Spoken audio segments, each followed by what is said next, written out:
हमारे यहाँ जो नेमत नहीं होती उसके लिए तजस्सुस तो होता है, पर जो नेमत मौजूद होती है उसका शुक्र अदा नहीं होता।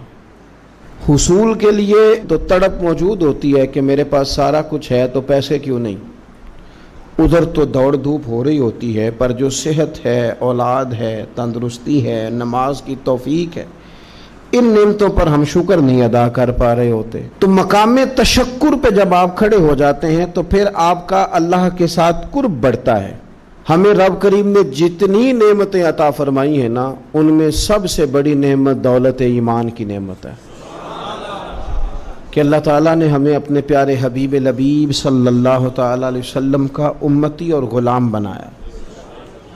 आप गौर तो करें उस शख्स की तरफ जिसने अपने हाथों से एक बुत बनाया है, अपने हाथों से उसके